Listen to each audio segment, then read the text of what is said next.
하나님의 말씀은 신명기 32장 4절 말씀입니다. 하나님의 말씀 신명기 32장 4절 한 절만, 32장 전체의 말씀인데 4절 한 절만 우리 같이 32장 4절 같이 한번 읽어보겠습니다. 그는 반석이시니 그가 하신 일이 완전하고 그의 모든 길이 정의롭고 진실하고 거짓이 없으신 하나님이시니 공의로우시고 바르시도다. 아멘. 잘 오셨습니다. 우리 옆에 분들 보시고 우리 반갑게 우리 인사 나누시겠습니다. 잘 오셨습니다. 은혜 많이 받으세요. 네. 우리가 인생을 살아가면서 어떤 순간에는요, 이제 다른 방법이 없겠다라고 생각할 때가 있는 것 같습니다. 갑작스럽게 건강이 안 좋아진 거죠. 병원에서도 좀 힘들겠다. 오랜 치료 과정이 좀 있어야 되겠다. 뭐 이런 얘기를 해서 마음이 너무 무거운 거죠. 때로는 사업이 실패해서 막힌 길이 방법이 없는 거예요. 또한 사랑하는 사람과의 관계, 때로는 가족들, 자녀들과의 관계 속에서 회복이 불가능하다고 생각될 때 여기까지인가 보다, 이제는 끝이구나, 이런 생각이 들 때가 있습니다. 신명기가 다 끝나가는 즈음이기 때문에 이런 얘기도 나오지만 연말이 되어가고 있는 이 시점이기에 또 이런 이야기를 드리는 것 같습니다. 하나님은 그런 순간에도 조용히 우리에게 하시는 말씀이 있어요. 아직 끝나지 않았단다. 돌아오기만 하면 된단다. 인생의 끝처럼 보이는 자리에서 하나님은 여전히 새로운 길을 우리에게, 우리 자녀들에게 보여주시는 줄 믿습니다. 이번에 가족들과 만나시면서 어떤 마음이 드셨나요? 답답해. 속상해. 자녀들과 모처럼 만나서 되게 좋을 줄 알았는데 이런저런 상황들과 이야기를 들으면서 너무 속상하지는 않으셨습니까? 아니면 만날 수 없는 관계에 있기 때문에 그립다. 그 사람이 보고 싶다. 뭐 이런 생각이 혹시 드시지 않았습니까? 신명기 32장은요, 바로 그 하나님의 은혜를 잘 보여주고 있는 말씀입니다. 인생의 마지막 순간에 부른 모세의 노래라고 할 수 있습니다. 우리 32장의 앞에 보면 그 앞에 31장 30절도 있지만 제 성경책에 보면은 모세의 노래 이렇게 적혀 있어요. 광야를 지나 약속의 땅을 눈앞에 두지만 자신은 그 땅에 들어가지 못하는 거예요. 모세가 말이죠. 그래서 이 노래를 부르고 있는 겁니다. 그런데 그의 입에서 탄식이 아니라 오늘 이 내용을 보면 이건 찬양이에요. 찬양이 흘러나오는 거죠. 모세가 인생의 끝자락인 겁니다. 여러분, 모세가 어떤 사람입니까?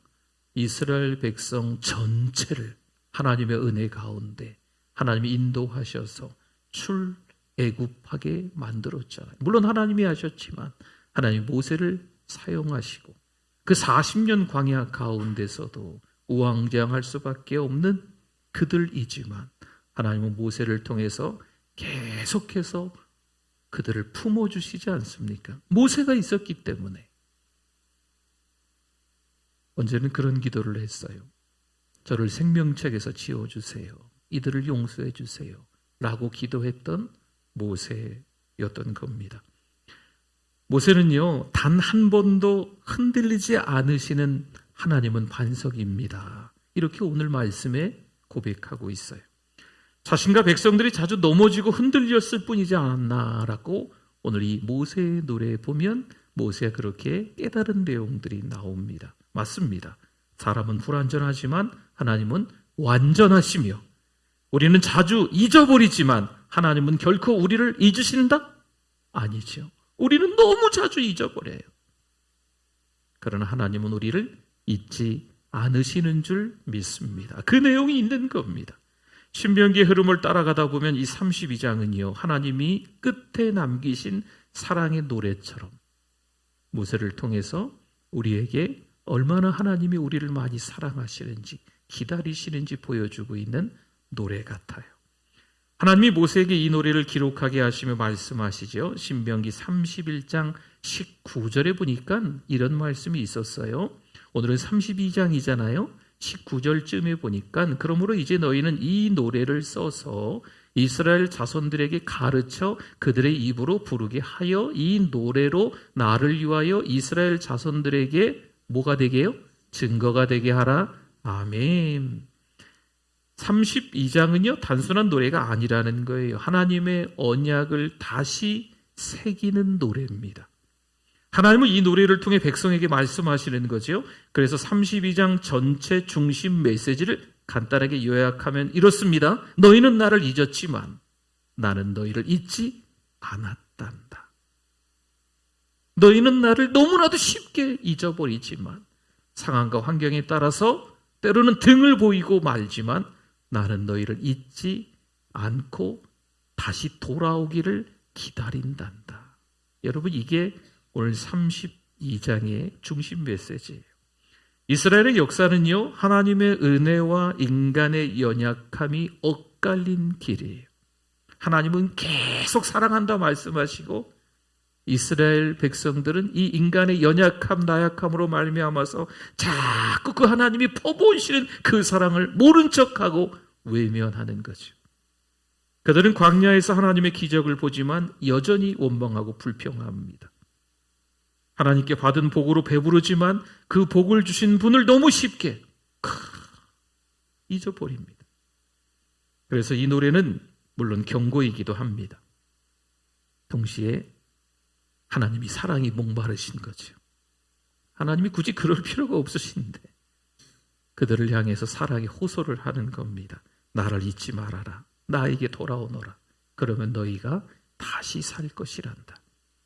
하나님은 완전하신 반석이시지만 그분의 마음은 딱딱한 돌이 아니에요. 하나님이 반석이다라고 오늘 4절에서 읽었지만 그래서 하나님 마음이 딱딱하다라고 할 수 있지 않습니다. 하나님의 마음은요, 부드러운 사랑입니다. 배신한 백성에게도 여전히 기다리시고 징계 속에서도 회복의 길을 보이시는 분이신 줄 믿습니다. 우리를 생각해 보세요. 그리고 우리의 자녀들을 한번 생각해 보시면 이 말씀이 더 은혜롭게 다가오실 것 같아요. 그분은 심판으로 끝내지 않으세요. 잘못했잖아요. 매 맞을만 하잖아요. 벌 받을만 하잖아요. 징계 받을만 하잖아요. 그런데 하나님은 그렇게 하지 않으세요. 우리 자녀들을 한번 생각해 보십시오. 항상 하나님은 돌아오라 라고 초청의 문을 활짝 열어놓고 계시는 거예요. 분명히 매 맞을 만한데, 야단 맞을 만한데, 징계 받을 만한데, 쫓아내버려도 될 만한데 하나님은 오히려 돌아오라고 초청의 문을 활짝 열어놓고 계시는 분인 줄 믿습니다. 이스라엘 역사 이야기가 아닙니다. 이 말씀은 저에게 주시는 말씀이었어요. 오늘 이 밤에 우리에게 주시는 말씀인 줄 믿습니다. 우리도 때로는 하나님보다 세상을 의지하는 거죠. 아, 그래, 하나님 너무 사랑해, 믿음으로 살아야지. 그러면서 돈을 밝혀요. 그러면서 세상과 짝하여 친구가 되어 있어요. 때로는 하나님께 등을 보이고 있는 우리의 모습인 거죠. 금세 하나님을 잊어버렸어요. 누가요? 제가, 목사인 제가, 또 우리들이. 감사보다는 불평이 앞서며 은혜를 받으면서도 그분을 잊고 살아갑니다. 그러나 하나님은 여전히 말씀하세요. 너는 내 백성이란다. 네가 나를 잊었지만 나는 너를 잊는다. 잊지 않는다. 결코 잊지 않는다. 성도 여러분, 우리가 지금 어떤 상황에 있든지 하나님은 여전히 오늘 4절에 보니까 반석이십니다. 우리가 흔들려도 그분은 흔들리지 않습니다. 우리가 넘어져도 그분은 여전히 우리를 일으키시는 분인 줄 믿습니다. 신명기 32장은 그래서 끝이 아니라 은혜의 노래입니다. 32장, 33장, 34장까지 가면 신명기가 끝나요. 이제 불과 몇 장 안 남았지요? 그래서 끝에 부르는 뭔가 이 마무리하는 것처럼 보이지만 아니에요. 그런 느낌이 아니에요. 이 노래는 슬픔의 노래가 아니라 회복의 노래입니다. 넘어짐이 끝이 아니라 하나님의 신실하심이 다시 시작되는 자리입니다. 어째 이번 추석 명절에 만나보니까 이놈의 자식이 사고를 쳤네. 내 가족이 때로는 우리의 상황과 환경들이 갑자기 녹록지 않은, 때로는 우리의 믿음이 별 볼 일 없는 것처럼 저 밑바닥으로 추락한 것 같은 그런 경험을 가족들이 모였는데 기쁨보다는 근심과 걱정이 있을 때가 있겠죠. 그런데 끝이 아니고 오히려 하나님의 긍휼하심, 하나님의 사랑하심, 여전히 하나님의 신실하심이 시작되는 그 자리인 줄 믿으시기 바랍니다. 그래서 모세는 인생의 마지막에 설교가 아닌 노래로 하나님의 마음을 지금 이스라엘 백성들에게 또 우리에게 전하고 있는 거예요. 성도 여러분, 바로 그 모세의 노래가 이렇게 시작이 돼요. 4절을 한번 또 보면 그는 뭐라고요? 반석이시니 그가 하신 일이 완전하고 그의 모든 길이 정의롭고 진실하고 거짓이 없으신 하나님이시니 공의로우시고 바르시도다. 아멘, 아멘. 여러분, 이 한 구절에는요, 모세가 평생을 살아오며 경험한 하나님의 그 마음과 성품이 다 담겨 있어요.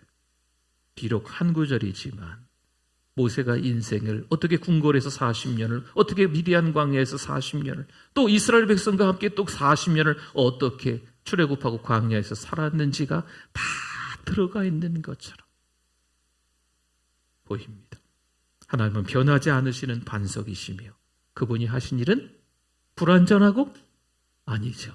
완전하고 그의 모든 길은 정의롭고 정직하시다.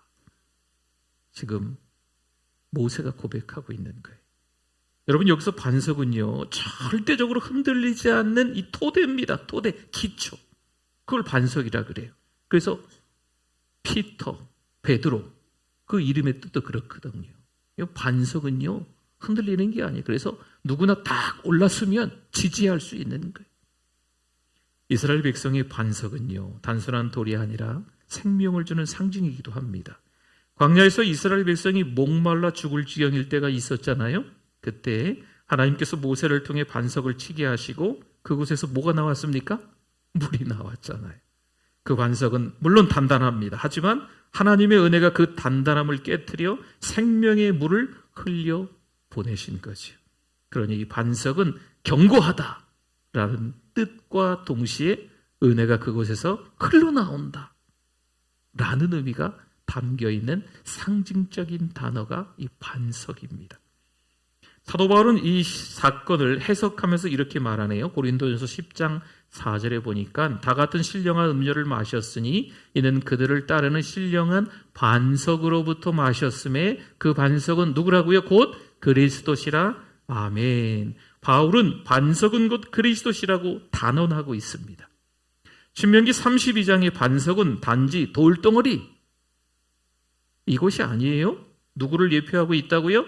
예수 그리스도를 예표하고 있습니다. 그분은 영원히 흔들리지 않는 구원의 터이시며 우리의 생명과 소망의 근원이신 줄 믿습니다. 모세가 이어서 4절에 보면 또 이런 내용이 있어요. 노란 부분만 보세요. 그가 하신 일이 완전하고 그의 모든 길이 정의롭고 아멘. 이렇게 고백해요. 이 말은 단순히 하나님은 잘하신다, 하나님이 참 좋으신 분이네, 이런 얘기를 하는 것이 아니에요. 여기서 완전하다는 말은요, 부족함이 없고 흠이 없으며 온전하다는 뜻입니다. 하나님의 계획엔 실수가 있을까요? 실수가 없다는 거예요. 또한 하나님의 길에는 굽은 길이 있을까요? 아니라는 거죠. 하나님이 정하신 길이면 대로는 거예요. 곧은 길이라는 거죠. 우리의 눈에는 돌아가는 것 같아요. 왜 이렇게 인생이 꼬이는지, 왜 이렇게 인생 자체가 롤러코스터인지. 예전에 그 88 열차 아세요? 물론 저는 단 한 번도 안 타봤습니다. 겁이 좀 많아서. 군 생활할 때 휴가 나와서 한번 자연농원일 때인가 독수리 요새라는 걸 한번 탔어요. 군인이니까. 근데 죽는 줄 알았어요. 군인 정신으로 탁탁. 근데 마치 우리의 인생이 그렇다는 거죠. 착착착착착착착착착 올라갈 때는 괜찮잖아요. 근데 또 떨어질 걸 생각하니까 올라가면서도 긴장되고 불안해요. 착착착착착착착착착 조금 있다 떨어질 거거든요. 여러분 우리 인생 자체에 그러지 않습니까? 잘 되면 왠지 불안해. 왜 이렇게 잘 되지? 뭐 또 일 있는 거 아니야? 우리의 인생이 그럴 수가 있습니다. 그러나 하나님의 시간에는 단 한 채의 오차도 없는 줄 믿으시기 바랍니다. 사도 바울이 로마서 8장 28절에 확실하게 우리에게 이렇게 이야기해요. 많이들 암송하실 텐데 한번 읽어보겠습니다. 우리가 알거니와 하나님을 사랑하는 자 곧 그의 뜻대로 부르심을 입은 자들에게는 모든 것이 합력하여 선을 이루느니라. 아멘. 뭐 특별히 더 설명할 거 없지요. 자주 많이 설명했으니까. 하나님의 일은 완전하다는 거예요. 때로는 이해되지 않아도 그분의 손길은 항상 선으로 향해 있는 줄 믿습니다. 잘 기억해 주세요. 내가 열심히 교회 나오니까, 내가 열심히 성경 읽으니까, 열심히 주여 기도하니까 내 믿음을 지키고 있는 거야. 땡! 틀렸습니다. 착각입니다. 목사 입장에서 그래. 내가 열심히 하나님의 말씀을 전하니까, 내가 열심히 성도들 막 돌아보고 막 기도하고 신방하고 막 찾아가니까 성도들이 괜찮겠지. 땡! 틀렸습니다. 그거 아니잖아요. 우리가 신앙생활을 잘하고 있기 때문에 내가 믿음 주놓은 게 아닙니다. 하나님이 나를 붙드셨기에 우리가 여기 있는 거예요. 그렇죠? 신앙생활은 내가 하나님을 붙잡는 싸움이 아니라 하나님이 나를 놓지 않으신 은혜의 이야기입니다. 내가 하나님을 꽉 잡아야지. 천만의 만만의 말씀. 신앙생활은요, 하나님이 나를 붙잡고 계시는 걸 아는 거예요. 절벽 근처에서 놀던 한 아이가 실수로 미끄러져 절벽 아래로 떨어집니다. 떨어지면서 겨우 잡은 작은 나무뿌리 하나가 있습니다. 아이는 두려움 가운데 소리칩니다. 살려주세요. 도와주세요. 누구 없나요? 잠시 후 아버지의 목소리가 들립니다. 아들아, 나다. 아버지다. 손을 놔. 내가 밑에서 잡고 있다 한다. 사실 처음엔 너무 두렵고 무서웠지만 아버지의 목소리를 듣고 아버지라고 하니까 안심하고 작은 나무 뿌리를 놓는 거지요. 그때 아버지의 품에 이 어린아이가 안기게 됩니다. 성도 여러분, 우리가 붙들고 있는 그 가지가 우리의 두려움과 염려일 때가 많습니다. 그러나 하나님은 오늘도 말씀하세요. 그만 붙들어라. 놔. 나는 반석이란다. 네 발이 설 자리 그 토대란다. 그만 그 가지를 놔주시기를 바랍니다. 혹시 지금 삶의 토대가 흔들리고 계십니까? 사람의 말이 변하고 세상의 조건이 무너져도 하나님은 여전히 반석이시며 완전하신 분인 줄 믿습니다. 아멘. 우리의 믿음은 감정 위에 세워진 것이 아니라 하나님의 성품 위에 세워진 믿음이어야 합니다. 어떤 날은 믿음이 너무 좋은 것 같아요. 막 뛰어다녀. 뭐 그렇게 기분이 좋은 일이 있는지. 근데 어떤 날은 그냥 뭐 세상 다 이런 것 같아요. 이 감정에 도취된 신앙인 거예요. 한 해, 두 해, 여러 해를 제가 우리 성도님들과 지나다 보니까 쓸데없는 걱정이 생겨요. 갑자기. 이제 우리 권사님들 얼굴만 봬도 느낌이 오는 게 있지요. 뭔 일이 있으신가? 저를 보실 땐 인상 쓰지 마시고 환한 미소와 함께, 진짜 걱정거리가 있으면 인상을 쓰세요. 감정은 바람처럼 변하지만 하나님은 반석처럼 변함이 없습니다.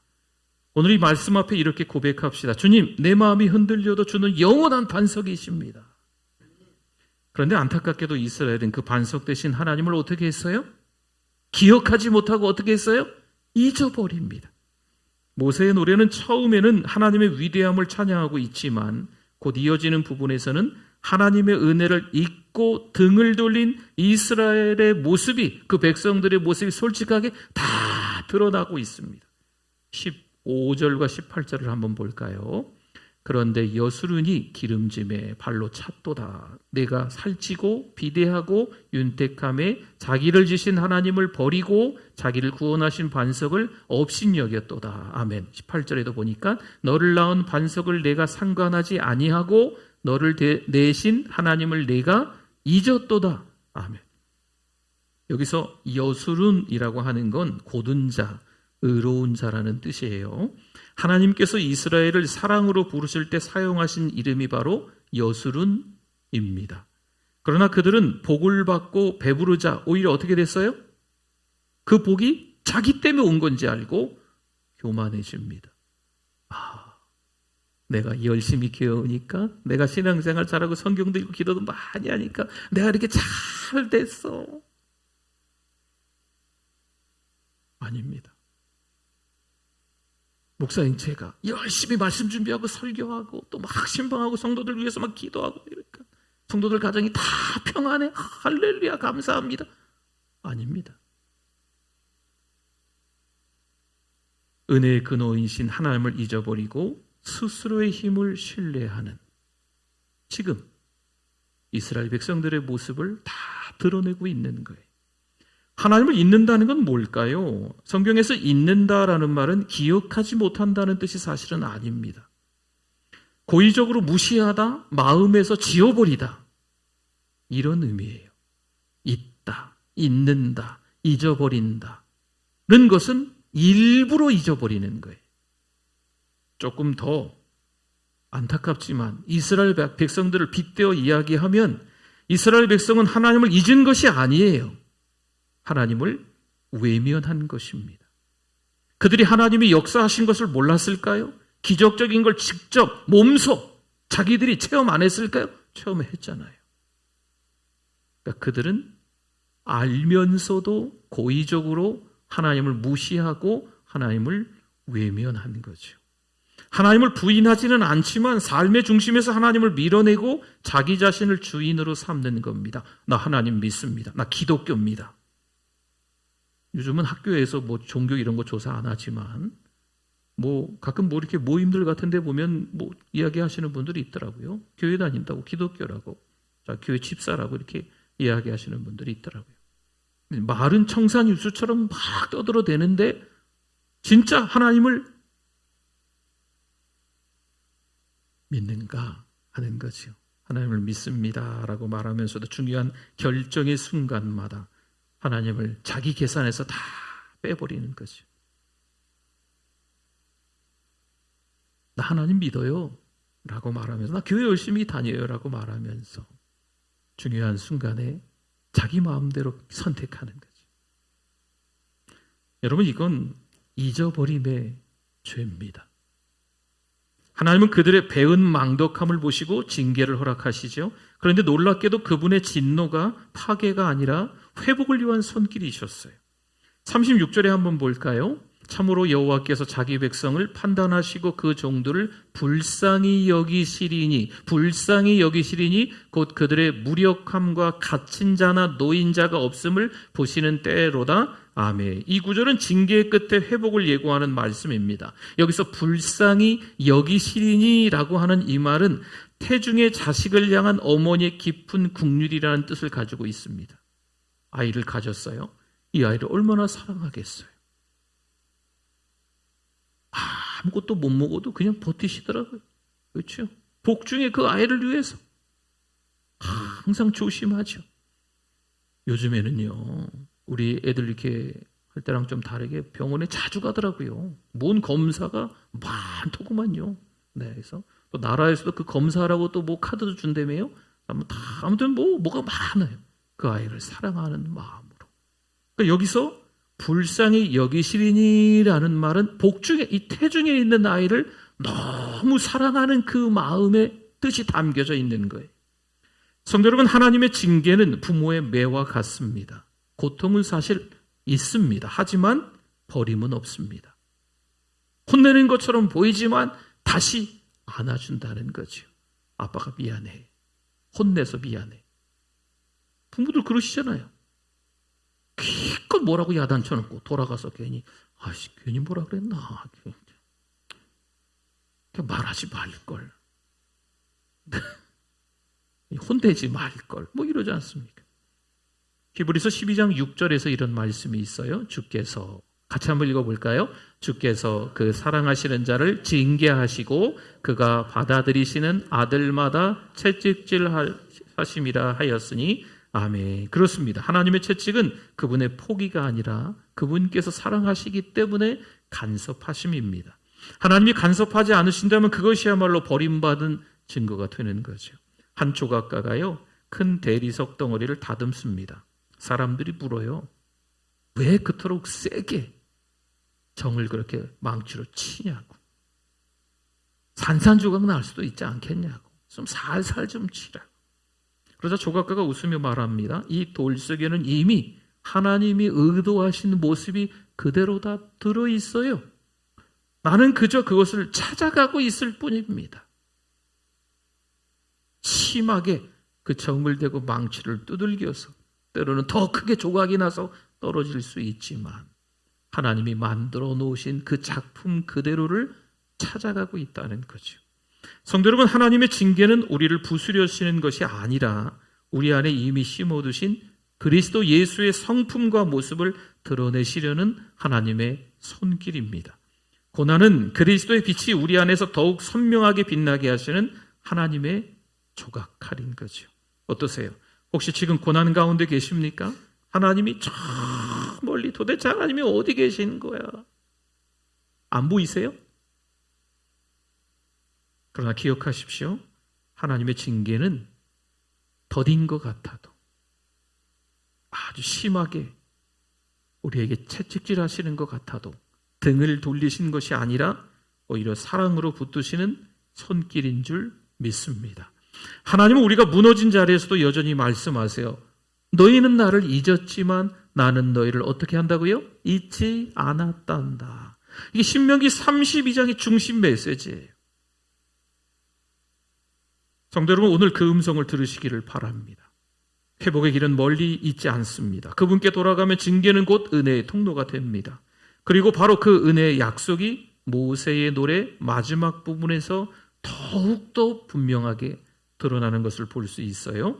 모세의 노래는 죄와 징계로 끝나지 않아요. 그 노래의 마지막은 여전히 소망과 회복의 노래입니다. 36절을 한 번 더 볼게요. 참으로 여호와께서 자기 백성을 판단하시고 그 종들을 불쌍히 여기시리니 곧 그들의 무력함과 갇힌 자나 노인 자가 없음을 보시는 때로다. 아멘. 또 43절에서 이렇게 선포하는 말씀이 있습니다. 너희 민족들아 주의 백성과 즐거워하라. 주께서 그 종들의 피를 갚으사 그 대적들에게 복수하시고 자기 땅과 자기 백성을 위하여 속죄하시리로다. 아멘. 하나님은 잊지 않으신다 라는 말씀이에요. 너희는 나를 잊을지라도 나는 너희를 잊지 않는다라는 말씀입니다. 이스라엘이 언약을 어겼어요. 근데 하나님은 그 언약을 끝까지 지키십니다. 하나님은 약속하신 거기 때문에 이스라엘 백성들은 잊을지라도 하나님은 잊지 않으신다라는 뜻입니다. 하나님은 인간의 반응에 따라 변하는 분이 아니세요. 여러분, 우리가 가끔 착각할 때가 있어요. 내가 너무 멀리 갔구나. 탕자 말이죠, 탕자. 내가 돌아갈 수 없겠구나. 또 우리 자녀들도 그럴 수도 있어요. 그런데 잘 기억해 주세요. 하나님의 그 사랑은 오히려 아무리 멀리 간 우리일지라도 그 사랑이 더 크다. 그 사랑이 더 넓어서 우리의 허물을, 우리의 죄를 다 덮어주시는 줄 믿습니다. 모두 일부러 멀리 가시라는 게 일부러 하나님께 등을 보이시라는 건 아니고 우리 자녀들을 향해서 기도하실 때 하나님의 약속을 잘 기억하시고 매달리시라고요. 함께 신앙생활 하시다 요즘에 보이지 않는 분들이 있지요. 그분들 위해서 기도하실 때도 마찬가지예요. 한 해, 두 해 지나가다 보니까 지금 한 5, 6년 지난 것 같아요. 코로나 터지면서 이렇게 교회에 안 나오시는 분들 우리 교회 꽤나 좀 있으세요. 네. 목사님, 제가 어디 딴 교회 가겠습니까? 사랑하는 우리 교회로 갑니다. 몇 년이 지난 거야? 네. 너무 멀리 간 거 아닐까? 이제 우리 생각이 그런 생각이 들 수 있어요. 그런데 하나님은 기억하고 계세요. 그래서 우리가 그 하나님의 성품을 알고 기도하는 거죠. 하나님, 속히 탕자가 돌아오게 해주세요. 함께 예배드리게 해주세요. 회복하는 우리 자녀들 되게 해주세요. 중고등학교 때까지는 잘 다녔는데 30대가 되고 40대가 50대가 되고 중고등학교 때는 전도왕도 했는데 다 크니까 결혼하고 애들 낳고 살다 보니까 바쁜지 먹고 사는 게 힘든지 신앙생활도 안 해. 이번에 명절에 모이니까 좋기는 하지만 신앙생활 잘 못하는 자녀들을 보면서 마음이 좀 그러셨죠. 교회를 가라고 하기에도 뭐하고 가지 말라고 할 수는 없고 잘 다니냐고 얘기 물어보기도 좀 뭐하고. 하나님 앞에 기도하자고요. 하나님은 끝까지 그 약속을 지키십니다. 디모데후서 2장 13절의 말씀으로 위로를 받으시기를 바랍니다. 같이 한번 읽어봅니다. 우리는 미쁨이 없을지라도 주는 항상 미쁘시니 자기를 부인하실 수 없으시리라. 아멘. 하나님은 당신의 이름으로 맹세하신 약속을 결코 깨뜨리신다? 깨뜨리지 않으신다. 그래서 회복은 우리의 공로가 아니라 하나님의 성품에서 시작되는 겁니다. 인도 선교의 아버지라고 윌리엄 캐리를 말합니다. 근대 선교의 아버지이기도 하지요. 근데 윌리엄 캐리가 인도에서 선교를 할 때 그 초기에 안 되는 거죠. 선교가. 그래서 실패하고 또 실패하는 거예요. 그때 그가 이렇게 이야기합니다. 나는 실패할 수도 있다. 그러나 하나님은 실패하지 않으신다. 난 실패하고 있지만 하나님은 지금 실패하신 게 아니다. 여러분 이해가 되십니까? 사역 초기에 결실이 없었지만 하나님은 그 헌신을 통해서 인도 교회라는 새로운 역사를 일으키시는 거예요. 그래서 훗날 지금 우리가 인도 선교의 아버지 윌리엄 캐리, 근대 선교의 아버지 윌리엄 캐리 이렇게 이야기할 정도로 하나님이 크게 사용하신 거죠. 어찌 보면 윌리엄 캐리는 실패하고 넘어지고 자빠지고 계속해서 어려운 시간들을 보낸 것처럼 보이지만 하나님은 그것마저도 도구로 사용하셔서 그 인도 땅에 복음이 들어가게 하신다는 거죠. 내 주를 가까이 하게 함은 이 찬송가 있죠. 세라 애덤스가 쓴 곡입니다. 유명한 찬송가입니다. 근데 이 곡은 이 세라 애덤스가 언제 썼냐면요. 자신의 삶이 완전히 무너졌을 때였습니다. 건강도 잃고 실패도 하고 가난해지기도 하고 하나님이 나를 버리셨구나 이렇게만 생각하고 있을 때 쓴 시가 이 내용이에요. 아무것도 할 수 없는 절망의 끝에 쓴 시가 내 주를 가까이 하게 하문이죠. 근데 그 노래는 수백 년이 지나도 수많은 영혼을 하나님께로 돌아오게 하는 회복의 찬양이 되었잖아요. 당시에는요, 절망 가운데 몇 구절의 시를 그냥 적은 걸로 끝났지만 오히려 이게 어떤 작곡가에 의해서 찬송에 들어가갖고 너무나도 많은 성도들이 이 찬양을 하면서 하나님 앞에 매달리고 울부짖고 어려운 상황 가운데서 하나님을 찾아야 되겠구나 결심하는 곡이 됐다는 거죠. 성도 여러분, 하나님은 오늘도 우리를 회복의 노래로 부르시는 줄 믿습니다. 여러분, 징계가 끝나면 찬양이 시작되고 눈물이 마르면 감사가 흘러나옵니다. 절망의 순간에 고백했으면 좋겠어요. 주님, 제가 노래하겠습니다. 마치 우리의 악보가 따로 있다면 그 악보가 엉망이 된 거예요. 그럴지라도 주의 은혜로 다시 찬양하겠습니다. 어찌 보면 은혜롭게 찬양하는 분들이지만 우리가 지휘자의 입장에서 그 찬양을 들으면 불협화음도 있어요. 올라갈 때 올라가고 내려갈 때 내려가고 똑같은 의미일 때 똑같은 의미 돼야 되는데 따로 노는 분들이 있어요. 그러나 하나님은 그것마저도 은혜로 받으시는 줄 믿습니다. 그렇죠. 말씀을 마무리합니다. 실패해도 잊어도 하나님은 여전히 우리를 기억하세요. 심판보다 구원을, 징계보다 회복을, 끝보다 새로운 시작을 준비하시는 분이 우리 하나님이신 줄 믿습니다. 하나님이 말씀하시죠. 아직 끝나지 않았어. 너는 나를 잊었지만 난 널 잊지 않았어. 나는 여전히 너의 반석이란다. 흔들리지 마시고 신앙으로 살아가실 수 있는 우리 모두가 되시기를 소망합니다. 아멘.